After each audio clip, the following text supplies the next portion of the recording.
Voilà, mesdames et messieurs, c'est avec beaucoup d'entrain que je vous retrouve sur les antennes de Camille 24. Il est clair que le Cameroun s'apprête à vivre dans les mois à venir une élection fondamentale qui aura une incidence positive ou négative dans le vécu quotidien des Camerounais. Il s'agit de l'élection présidentielle. Et justement, par rapport à cette élection présidentielle, il y a des candidats en lice. Et l'un d'eux est Jean Blaise Guette, connu sous le nom de Luc Guette, qui est président d'une formation politique et candidat à l'élection présidentielle. Qu'est-ce qui pourrait l'amener et quels sont les éléments qui pourraient militer en sa faveur? Nous en parlons dans un instant. Bonsoir, président Blaise Guette. Bonsoir, Thierry. C'est avec un réel plaisir que vous nous recevez chez vous. C'est moi qui suis heureux de vous recevoir. Alors, président, pourquoi vous n'êtes presque jamais sur place? Sur place ou sur les médias? Sur place, même chez vous, on a eu de la peine à vous rencontrer. Bon, forcément, parce qu'en fait, vous savez, quand on est engagé dans un projet, et un projet pour lequel on donne sa vie, la politique, beaucoup ont pensé que la politique était un jeu, mais la politique, lorsque vous vous y engagez, vous êtes obligé de faire des sacrifices. Le premier sacrifice, c'est mettre en fait votre temps au service de la nation. Un projet politique, vous savez, il faut penser. Parce qu'on ne vient pas à une baguette magique en se disant je viens, je vais transformer les choses comme ça. Il faut consulter les Camerounais, il faut aller sur le terrain. Et donc ce que nous faisons, j'ai engagé un concept, Caravane Palais d'études Jean Blaise Guette 2018, donc un concept qui m'amène à être plus sur le terrain. Voilà, donc c'est la raison de votre mobilité. Tout à fait. Et de votre absence chez vous. Tout à fait. Et vos enfants vivent cela comment? En fait, je suis accompagné dans ce projet par plusieurs de mes enfants, qui en fait, aujourd'hui également, sont un petit peu aguerris. Parce que comme je dis, je suis d'abord à la base un homme d'affaires. Et un homme qui a été toujours parti, et un homme qui a toujours été en train de penser.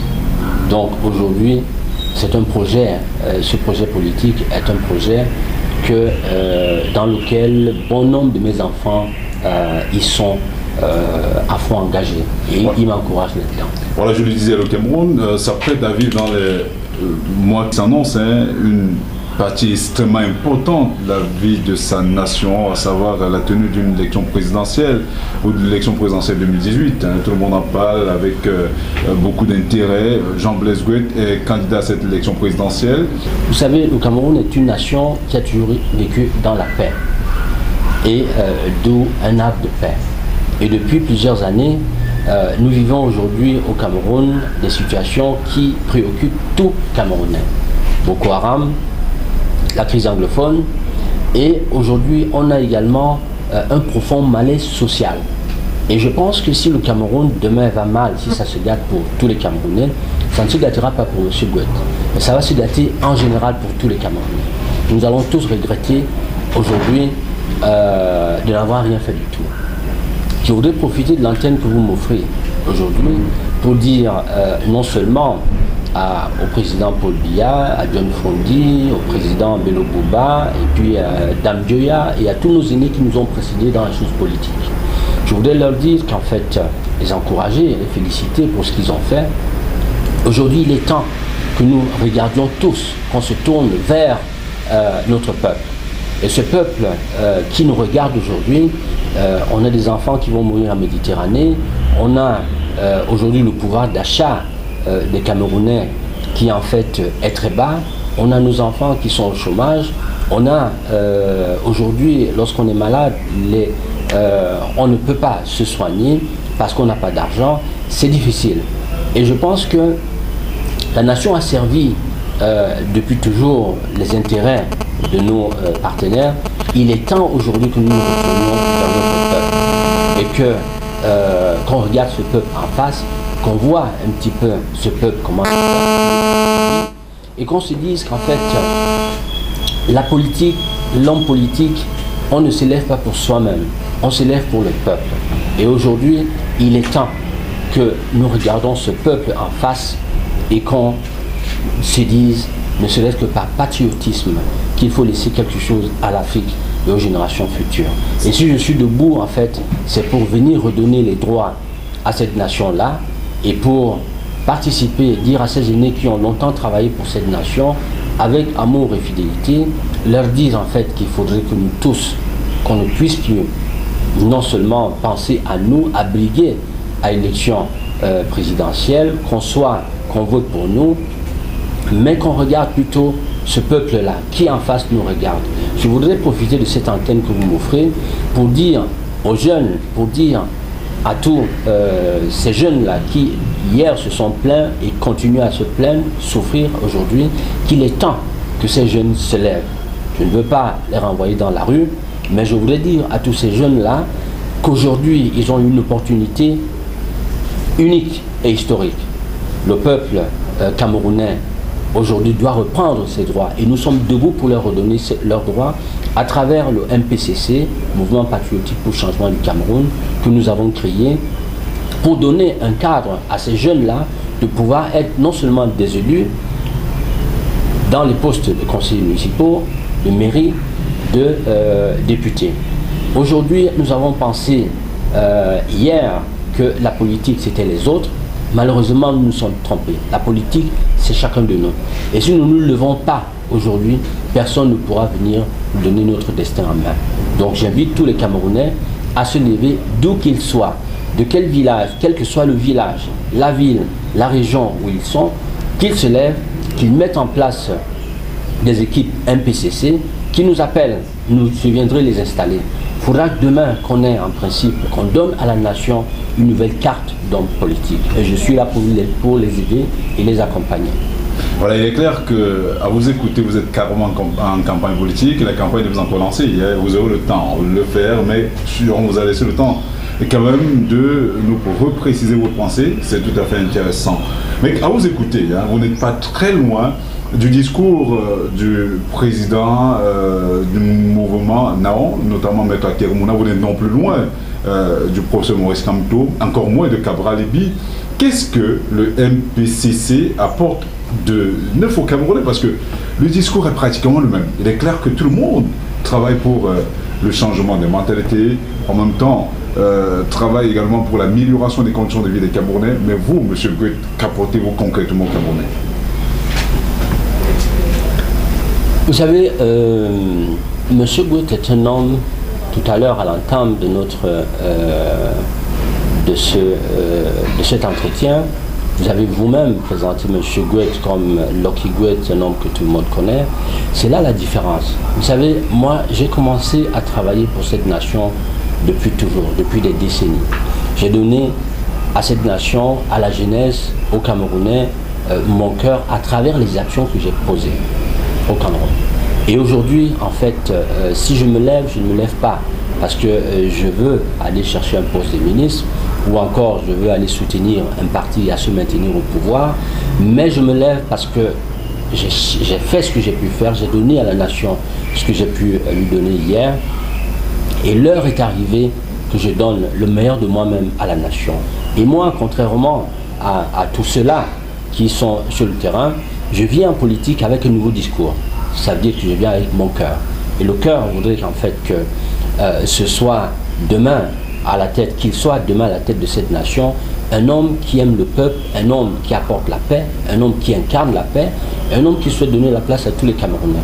Et moi, si je suis président demain, la première disposition que je prendrai d'abord serait de donner au chef de l'État actuel, président Paul Biya, ainsi qu'à tous les autres chefs d'État qui viendront, mettre en place un dispositif qui donnera à tout ancien chef d'État au Cameroun non seulement les privilèges de tout ancien chef d'État, mais qui lui donnera la place. Je viens pas pour... Moi, je ne ferai jamais de chasse aux sorcières au Cameroun. Je viendrai donner à chaque Camerounais ici, non seulement sa place, mais nous avons, vous savez, pour relancer la machine aussi bien économique, politique au Cameroun, on ne peut la faire sans la paix. Et la paix passera aussi par tous ceux-là qui sont aujourd'hui en prison, qui ont perdu des familles, qui souffrent parce qu'il y a cette opération épervier. Je vais mettre en place non seulement un dispositif, je mettrai toutes ces personnes dehors parce que je ne veux pas porter un fardeau, et ces personnes viendront signer des engagements avec nous et remettront de l'argent. Je vais ramener le corps du président Idjo. Je souhaiterais le jour de mon installation ou alors ce jour que je prêterai serment, que le président Biya soit là, que madame Biya soit là et que madame Aïdjo, notre première maman, soit également là. Je viens, vous savez, nous souffrons au Cameroun. On n'a pas d'eau, on n'a pas d'électricité. Hier encore, on pouvait voyager par train au Cameroun, ce qui est complètement impossible aujourd'hui. Donc, je pense qu'il y a eu échec quelque part. Et je souhaiterais, en principe, venir renationaliser. Je vais renationaliser certains secteurs stratégiques qui, pour moi, le sont. Il y aura l'eau, il y aura l'électricité, il y aura forcément le chemin de fer, une partie des télécommunications et le transport. Et la chose la plus difficile, par contre, il faudra forcément que nos partenaires historiques, je veux parler de la France, qui nous accompagnent depuis, je suis ouvert et je voudrais appeler ici, à travers cette antenne que vous me donnez, à la France d'aider cette démocratie africaine qui en fait essaye d'asseoir leur démocratie. Et il faudra désormais que on pense, on regarde tout droit nos peuples, nos enfants qui vont mourir en Méditerranée. Ils n'y vont pas parce qu'ils veulent y aller, mais ils y vont également parce qu'ils n'ont pas de moyens. Et nos États n'ont pas de moyens. Donc il faudra, juste une seconde, donc il faudra forcément essayer de tout faire. Je suis ouvert et je souhaite vraiment appeler la France à revoir nos accords. Et je suis prêt à le faire. Mais voilà, vous êtes dans une démarche, une fois de plus, paternaliste, au moment où on pense de plus en plus à sortir de la France-Afrique. Apparemment, vous ne semblez pas sortir de là, mais qu'est-ce que MPCC compte apporter une fois de plus aux Camerounais par rapport à la nouvelle vision panafricaine? Tout le monde sait quand même que le franc CFA est de plus en plus appelé à être aboli, que les accords coloniaux qui avaient été signés par certains chefs d'État, notamment le président Idjo, soient totalement renvoyés aux calendes grecques. Est-ce que vous avez une vision propre par rapport à cela? C'est justement pour cela que j'étais en train de vous dire qu'il faudrait, vous savez, on ne peut en aucun cas renier la coopération avec la France. La France est un partenaire historique qu'on ne peut en aucun cas renier. Et moi, je souhaite que cette France qui nous écoute, qui nous regarde, qui regarde nos enfants qui vont mourir en Méditerranée, qu'elle prenne aujourd'hui la chose comme si, en fait, elle était la sienne. Nos enfants ont besoin de vivre de leurs droits, de leurs ressources. Donc, moi, je viens, il faut une rupture qui sera forcément une rupture totale, mais je suis ouvert à toute négociation. Nous avons notre monnaie, le franc CFA. L'Afrique doit avoir sa propre monnaie. Et moi, j'ai mis en place un projet, et dans notre projet social, en principe, qui se tient sur 20 engagements, à l'intérieur de ces engagements, l'Afrique doit avoir sa monnaie. Et ça, je m'engage à mettre tout de suite une commission, dès que je suis président demain, une commission pour étudier cette faisabilité-là. Voilà, pour sortir justement de cet entretien, quand on regarde le Cameroun de manière assez synoptique, on se rend quand même compte qu'il y a une crise qui est en train de s'écrouler. L'homme Pondo, Robert Miobel, avait souligné que le deuxième président du Cameroun mettra plus de temps que le premier et que le troisième aura des caractéristiques assez claires, notamment il sortira d'un avion, il aura des symboles qui tendent vers la communauté de la Sénégal maritime. Est-ce que, quand vous regardez, vous êtes celui qui pourrait incarner cet espoir? Au-delà de me regarder, vous savez, Dieu a montré ma personne au peuple camerounais depuis. Vous savez, j'ai sponsorisé Dynamo de Cameroun. La dernière coupe de Dynamo, c'est moi qui la leur ai donnée. La dernière coupe de Kumbo Slacker, c'est moi qui la leur ai donnée. La dernière coupe de Canon de Yaoundé, c'est moi qui la leur ai donnée. J'ai fait les ascensions de mon Cameroun après Guinness Cameroun. J'ai été le seul Camerounais à le faire. J'ai donné de ma propre vie. Vous savez, j'ai fabriqué des téléviseurs, des climatiseurs, des réfrigérateurs au Cameroun. Un président de la République ne sera pas un homme qui en fait sortira de je ne sais pas quoi, des bancs de l'école pour monter au pouvoir, mais c'est un homme qui aura en principe non seulement parcouru le monde, j'ai parcouru le monde, je connais tous les pays du monde, jusqu'en Australie j'ai été, les États-Unis et ainsi de suite. Aujourd'hui en fait, je suis rentré dans les affaires, je suis parti des affaires encore pour rentrer à l'école, faire un troisième cycle de diplomatie et stratégie à l'école de guerre de France. Donc je suis un homme non seulement préparé, mais c'est un projet qui en fait est un projet. Vous savez, j'ai créé ce mouvement en 2009 et je suis parti à l'élection présidentielle, j'étais candidat en 2011 et je me suis retiré parce que je n'étais pas prêt. Et cette fois-ci, Dieu lui-même est en train de chercher un homme pour le Cameroun. Fort heureusement, nous ne sommes pas plusieurs qui avons, en fait, qui portons le patriotisme, qui portons la nation. Un homme qui, en fait, aujourd'hui au Cameroun, qui a posé des actes qui sont visibles, que tout le monde connaît, que tout le monde voit. Donc, en fait, cet homme-là, cet homme dont l'histoire parle, ce qui est certain, comme je vous le dis très bien, je suis certain que cette élection présidentielle, non seulement je vais la gagner, mais la victoire ne sera pas la mienne. La victoire sera celle d'un peuple. Un peuple qui est là, un peuple qui voudrait en fait qu'on lui donne ses droits. Et moi, mon souci majeur, c'est de venir redonner les droits à chaque Camerounais. Je viens pour une élection, je voudrais venir comme le président Mandela et partir comme lui. Ça veut dire que là, en principe, ça va être un gouvernement, un homme qui vient pour remettre tout en place, pour remettre nos ressources et donner à chaque Camerounais ses droits. Une fois que ce chantier est fini, je vais repartir.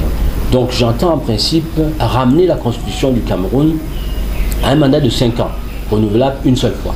Donc quelle que soit l'envie ou la volonté qui aurait pu animer un homme politique de s'éterniser au pouvoir, là, dès qu'on monte au pouvoir, les premières actions vont être déjà de mettre en place une nouvelle constitution dans laquelle le président de la République aura un mandat de 5 ans renouvelable une seule fois. Je voudrais aussi, si vous le permettez, adresser un mot à la diaspora. La diaspora est un peuple qui en fait est éclairé. C'est un peuple également qui, on a des sommités à l'extérieur. Et ces sommités, en fait, le Cameroun a besoin de toutes ces sommités aujourd'hui pour reconstruire la nation. La double nationalité, certains sont bloqués à cause d'elle. Moi, je vais la redonner tout de suite. La double nationalité à chaque Camerounais. Parce que, comme je le dis, je ne viens pas pour faire des calculs et m'éterniser au pouvoir. Je viens pour redonner le pouvoir aux Camerounais, à notre peuple. Et j'ai besoin de toute la diaspora pour qu'elle vienne m'aider à reconstruire notre nation. Nous avons un projet de société et ce projet de société qui se décline sur 20 points qui sont d'ailleurs visibles sur notre site internet www.mpcc.be www.mpcc.be. Donc on a un site de campagne qui est en ligne, vous pouvez y aller, nous invitons tout le monde et chaque Camerounais, d'où qu'il soit, à se joindre à nous. Il n'est plus question aujourd'hui de s'occuper des chapelles politiques. C'est pas parce que je suis du Nord, c'est pas parce que je suis du Nord, c'est pas parce que je suis de l'Ouest que je vais me dire il faut impérativement que j'aille chez Camto, que j'aille chez Mouna, que j'aille chez XY. Il faut aller aujourd'hui vers un candidat qui a la chance d'amener ce peuple à sa libération. Et le seul candidat qui peut le faire ici, qui réunit toutes les qualités et les conditions, c'est moi.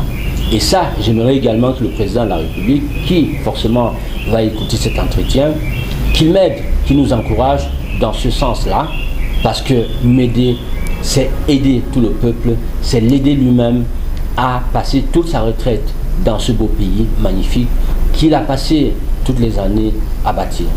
Et je voudrais une fois de plus inviter tous les Camerounais à se lever et à venir nous rejoindre dans ce mouvement, le MPCC. Je vous attends tous. Voilà, Président, il me reste plus qu'à vous souhaiter bonne chance pour la prochaine élection présidentielle qui aura lieu, comme je le souligne, au plus tard en octobre 2018, si on suffit à la Constitution du Cameroun. Voilà, on espère simplement que vous allez réunir suffisamment l'électorat camerounais autour de vos idéaux.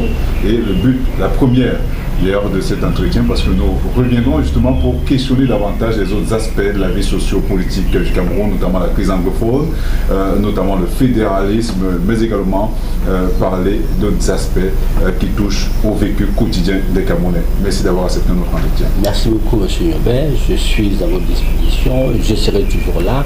Ma porte est ouverte. Vous avez mes contacts, quel que soit. Vous n'arrivez pas à m'avoir, comme ça a été le cas, vous avez mon téléphone, appelez-moi, je me mettrai toujours à votre disposition. Voilà. Merci. Merci beaucoup.